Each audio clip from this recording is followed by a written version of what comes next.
¿Qué tal? Soy el padre Ricardo Aguilar, doctor en teología bíblica. Sean bienvenidos a una sesión más donde comentaré el texto del Evangelio que la liturgia nos propone para el próximo domingo. En esta ocasión, la liturgia nos propone como tema la Sagrada Familia. Vamos entonces a introducirnos en un pasaje del Evangelio de San Lucas que nos permite profundizar este tema. Comenzamos con nuestra oración inicial en el nombre del Padre, del Hijo y del Espíritu Santo. Amén. Señor Dios, que te dignaste dejarnos el más perfecto ejemplo en la Sagrada Familia de tu Hijo, concédenos benignamente que, imitando sus virtudes domésticas y los lazos de caridad que la unió, podamos gozar de la eterna recompensa en la alegría de tu casa, por Jesucristo nuestro Señor. Amén. Santa María, sede de la sabiduría y reina de la paz, ruega por nosotros. San José, ruega por nosotros. En el nombre del Padre, del Hijo y del Espíritu Santo. Amén. Vamos a proceder ahora a leer el texto del Evangelio. Del Santo Evangelio según San Lucas. Los padres de Jesús solían ir cada año a Jerusalén para las festividades de la Pascua. Cuando el niño cumplió 12 años, fueron a la fiesta según la costumbre. Pasados aquellos días se volvieron, pero el niño Jesús se quedó en Jerusalén, sin que sus padres lo supieran. Creyendo que iba en la caravana, hicieron un día de camino. Entonces lo buscaron, y al no encontrarlo, regresaron a Jerusalén en su busca. Al tercer día lo encontraron en el templo, sentado en medio de los doctores, escuchándolos y haciéndoles preguntas. Todos los que lo oían se admiraban de su inteligencia y de sus respuestas. Al verlo, Al verlo, sus padres se quedaron atónitos y su madre le dijo: Hijo mío, ¿por qué te has portado así con nosotros? Tu padre y yo te hemos estado buscando llenos de angustia. Él les respondió: ¿Por qué me andaban buscando? ¿No sabían que debo ocuparme en las cosas de mi padre? Ellos no entendieron la respuesta que les dio. Entonces volvió con ellos a Nazaret y siguió sujeto a su autoridad. Su madre conservaba en su corazón todas aquellas cosas. Jesús iba creciendo en saber, en estatura y en el favor de Dios y de los hombres. Palabra del Señor. Gloria a ti, Señor Jesús. Recuerden que si les gusta este tipo de contenido, denle like al video, suscríbanse al canal y activen la campanita de notificaciones para que YouTube les mande un aviso cada vez que yo suba un nuevo comentario a la palabra de Dios. Y ahora sí, continuamos. Comienzo hablando de los matices del texto griego. En el versículo 41 se dice que los padres de Jesús continuamente iban a Jerusalén cada año a celebrar la fiesta de la Pascua, mostrando así su piadosidad hacia las fiestas judías. La Pascua es una de las 3 fiestas de peregrinación, junto con las semanas, la fiesta de las semanas y la fiesta de las cabañas. Bien, estas fiestas obligan a los hombres a presentarse en la presencia del Señor. Lo más probable es que la celebración incluyera la matanza del cordero en el área del templo, una comida festiva y el consumo del animal entero, según ya las disposiciones del Antiguo Testamento. En el versículo 42 se dice que cuando el niño cumplió 12 años, subieron como de costumbre a la fiesta. Acá se usa el catatoezo, según la costumbre de la fiesta. Llevan al niño que tenía eton dodeca, es decir, 12 años. En la literatura antigua, el héroe demuestra ser extraordinario incluso desde niño. Se puede ver esto ya en los textos de Heródoto como historias. Lo mismo se puede ver en las biografías legendarias de Ciro de Persia, Filón, también la obra sobre Moisés. Se podría intuir en el relato lucano una referencia indirecta a lo que hoy se llama Bar Mitzvah, es decir, la ceremonia con la que un niño judío a los 13 años pasa a formar parte de la comunidad adulta. Sin embargo, los testimonios sobre el origen de dicha fiesta son tardíos, por lo que esa intuición no encaja bien en el contexto dado en el relato. No obstante, es muy probable que los judíos tuvieran ya una fiesta parecida al Bar Mitzvah en el siglo I. Luego, en el versículo 44 se dice: creyendo que Jesús estaría en la caravana, hicieron un día de camino y le buscaban entre los parientes y conocidos. Más que un texto de connotaciones historicistas o de una anécdota, tenemos un relato teológico. El verbo anetzetun, que significa que buscaban a Jesús, enfatiza una búsqueda que implica esfuerzo. Existe una estrecha relación entre el tema de la búsqueda del niño de 12 años y la búsqueda de la sabiduría y la inteligencia, tal como se presenta en los libros de Job, Proverbios y Siráside. Luego el versículo 46 dice, al cabo de 3 días lo encontraron en el templo sentado en medio de los maestros, es decir, los doctores de la ley, escuchándoles y haciéndoles preguntas. La mención de los 3 días de búsqueda, metagemerastreis, es una referencia a la Pascua. La posición de Jesús es la de un maestro, por eso está sentado, kathetsomenon, que viene del verbo kathizo, que significa estar sentado, y es la posición del maestro. De ahí viene incluso la palabra cátedra, ¿verdad? Que es la silla del maestro. Aquí se subraya el carácter irónico. Un niño de 12 años enseñando. Es una forma clara de mostrar su sabiduría en el contexto del relato. Ahora, su actividad es que hace preguntas. Dice, eperotonta. Estaba haciendo preguntas a los doctores de la ley. La sabiduría está relacionada con la capacidad de hacer preguntas, según el libro de Proverbios y Coelet o Eclesiastés. También tiene Jesús la capacidad de responder con sabiduría, tal como aparece en el libro de Job y Siráside, que la persona sabia o Dios en su sabiduría son capaces de responder. Versículo 47. Todos los que lo oían estaban desconcertados por su inteligencia y sus respuestas. Dice el verbo en griego, existanto de pantes, joyacuontes. Todos los que lo escuchaban estaban pues precisamente desconcertados. Existanto, estaban como fuera de sí, literalmente lo que significa la palabra. Luego, versículo 48, cuando le vieron, quedaron sorprendidos y su madre le dijo, Hijo, ¿por qué nos has hecho esto? Mira, tu padre y yo, angustiados, te andábamos buscando. En griego, caidontes autón exeplagesan, quedaron sorprendidos. Fíjense, exeplagesan significa como quedar impactados. Y finalmente la palabra tecnon, hijo en María, explicita la dependencia carnal y afectiva de una madre. Es como llamarle hijo con cariño a un gios. Gios es el hijo carnal, pero tecnon aquí no solo puede significar simplemente hijo, sino un hijo querido. Versículo 49, él les dijo, ¿y por qué me buscaban? ¿No sabían que yo debía estar en la casa de mi padre?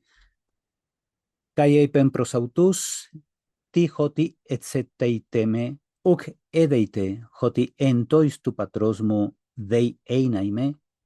Se han propuesto 3 soluciones para interpretar la difícil expresión griega. La primera, la frase se ha de entender en sentido espacial, en la casa de mi padre o con mi padre. Cuando dice entois tu patrosmo dei einaime, es necesario que esté en lo de mi padre que puede significar pues la casa del padre o puede significar los asuntos del padre, etcétera. Entonces aquí la primera línea de interpretación es interpretar la expresión como en sentido espacial. Debo estar en la casa de mi padre o con mi padre. La segunda línea de interpretación es la frase que se entiende en sentido funcional, dedicado a las cosas de mi padre, entois tu patrosmo dei einaime. ¿Qué significa? Pues ahí que la expresión en lo de mi padre puede significar los asuntos de mi padre, ocupado en actividades de mi padre. El artículo plural neutro seguido del genitivo tois tu patrosmo hace lógica la adición del nombre de una actividad en los asuntos o los, como dicen en Italia, gli affari del mio padre, es decir, los asuntos que competen a mi padre. La tercera línea de interpretación interpreta la frase en sentido asociativo, entre quienes son de mi padre, creando así una conexión con Romanos 16, 10 al 11. La última interpretación que hemos visto, pues es filológicamente posible, pero no encaja con el contexto. por lo que el sentido espacial y funcional son más probables, aunque con cierta ambigüedad.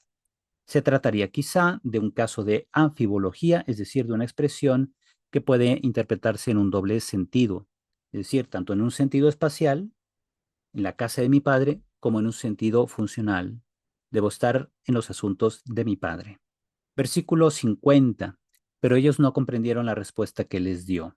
Y luego el 51. Bajó con ellos, vino a Nazaret y vivía sujeto a ellos. Hipotasómenos autois. Entonces Jesús estaba, hipotasómenos significa, pues sí, precisamente estar bajo autoridad de ellos o sujeto a ellos, en obediencia, en actitud de obediencia. Versículo 51. Bajó con ellos, vino a Nazaret y vivía sujeto a ellos. Su madre conservaba cuidadosamente todas las cosas en su corazón. Kai hemeterautu dieterei panta tarremata entecardiautes. Y versículo 52, Jesús crecía en sabiduría, en estatura y en gracia ante Dios y ante los hombres. Jesús pro ecopten ente Sofía, kai helikia, kai hariti paratheo, kai anthropois. La incomprensión de las palabras de Jesús muestra que María y José deberán ir acompañando a su hijo en el proceso de su desarrollo y asunción de su propia misión. Solo Dios conoce sus propios proyectos e irá revelando a los hombres lo necesario para que comprendan su actuar en la historia, pero todo a su debido tiempo. El cierre que recalca el sometimiento del niño a sus padres, así como el de su crecimiento y fortalecimiento ante Dios y ante los hombres, es un claro eco del cierre de lo contado sobre Juan el Bautista.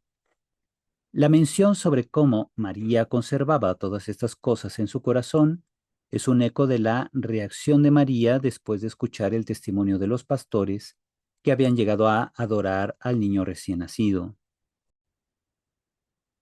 Ahora paso al comentario. En este pasaje se describe un episodio considerado por algunos estudiosos como un añadido secundario o una unidad independiente.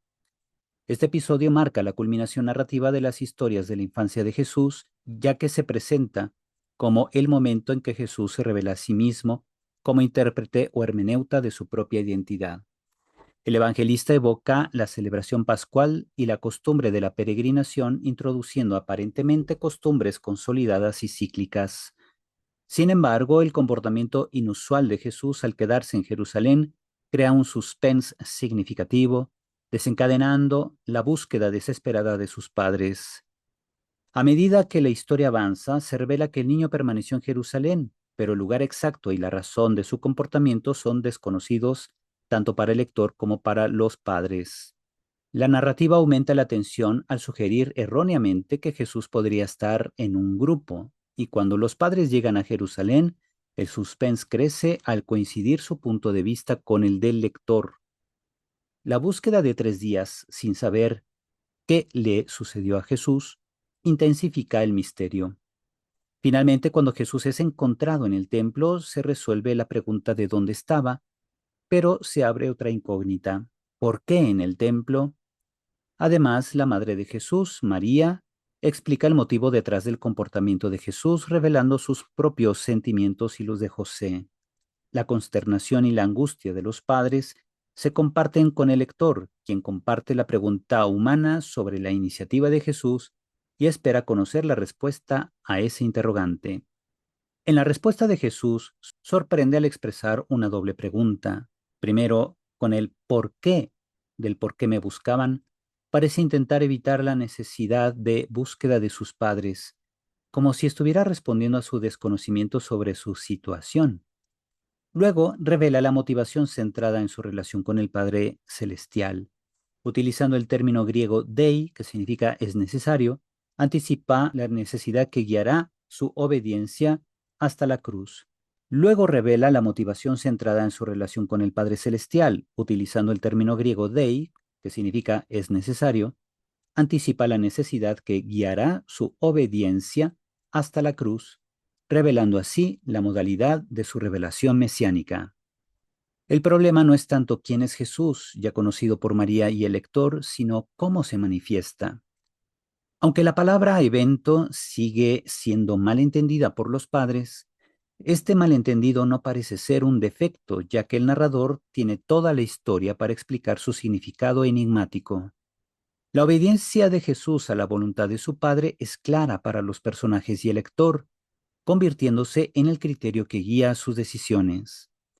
La trama no se centra tanto en la resolución del hecho de que los padres encontraron a Jesús, sino en la revelación de la obediencia a la voluntad del Padre como guía. Después de este episodio, se describe la interioridad de María, quien guarda estas palabras y eventos en su corazón, mostrando su incomprensión sustancial, pero invitando al lector a una comprensión más profunda del misterio revelado por las palabras de Jesús. Ahora pasamos a las enseñanzas. Como seguidores de Jesús sabemos que el camino seguro hacia Él es María Santísima. No solo solicitando su intercesión, sino imitando sus virtudes, es como preparamos nuestra vida interior para reconocer la presencia de Jesús en nuestra vida, quedarnos con Él, darlo a conocer y extender la alegría del Evangelio. Acudamos siempre a María, nuestra Madre, para que nos acompañe en nuestro crecimiento interior, en saber atender la palabra divina que viene a nuestro encuentro no solo en los textos bíblicos, sino por otros medios. Que nuestra vida sea un volver a Cristo, pues no es tanto Él quien está perdido, sino nosotros y necesitamos volver a Él. Que nuestra vida sea un constante acto de adoración al Señor y desde ahí sirvamos a los demás siempre en el seno de la vida eclesial. Y así hemos concluido con el comentario al texto del Evangelio que la liturgia nos propone para este domingo de la Sagrada Familia.